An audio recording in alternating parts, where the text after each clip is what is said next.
Bonjour, ici Steven Desbiens qui vous parle en direct de sa chambre à coucher. Nous sommes présentement le 27 décembre et je suis de retour à Montréal après une courte vacance au Saguenay pour le temps des fêtes. Je me retrouve en ces lieux qui me rappellent très franchement que mon départ arrive très bientôt. Je vous rappelle, pour ceux qui ne le savent pas, que cette année, j'habitais dans un organisme communautaire qui se nomme le TRIL, qui vient en aide, en fait, à des jeunes de la rue. Ici, mon appartement, en fait, c'est un projet pilote que la directrice générale a mis sur pied pour des jeunes entre 18 et 21 ans qui veulent se sortir de leur situation en s'engageant dans un processus de retour à l'emploi aux études. Donc, ici, mon appartement est payé. C'est une sorte de troc. En échange de quelques heures de service par semaine, j'habite dans un appartement payé. Donc, si vous voulez bien, j'allais vous présenter ce qui reste de l'appartement parce que présentement, c'est un vrai champ de bataille. Ici, nous retrouvons mon lit, assez bordélique, merci, avec mon beau sac à dos qui est presque rempli. Ici, jadis, c'était le lit de Caroline Jobin qui ne ressemble plus à grand-chose.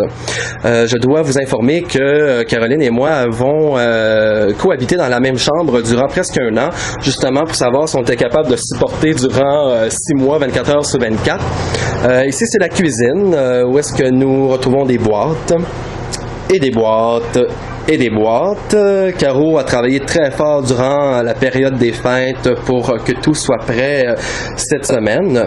Nous allons commencer le déménagement en fait dans la semaine du 4 janvier parce que moi le 15 je n'habiterai plus ici. Ce matin quand je suis parti de chez ma mère, elle tenait à me faire un petit mot qu'elle m'a enregistré, donc je vous laisse là-dessus. Bye. Bon, Steven, j'avais plein de mots à te dire, mais c'est sûr que ça coupe plus à matin. Mais tout simplement, je veux te souhaiter une très, très, très belle aventure avec Caroline. Naturellement, la grande prudence est de mise, mais ça, je sais que vous êtes tellement préparés depuis un an que ça m'a rassuré. J'ai toujours un petit fond d'inquiétude en tant que mère, mais ça, c'est normal. Mais je vous souhaite une belle aventure, puis vous allez être protégés, puis on va vous envoyer beaucoup d'ondes positives. Puis je sais que tout va bien se passer, même si des fois il y a des petits à côté, des choses comme ça, c'est pareil, vous êtes prêts.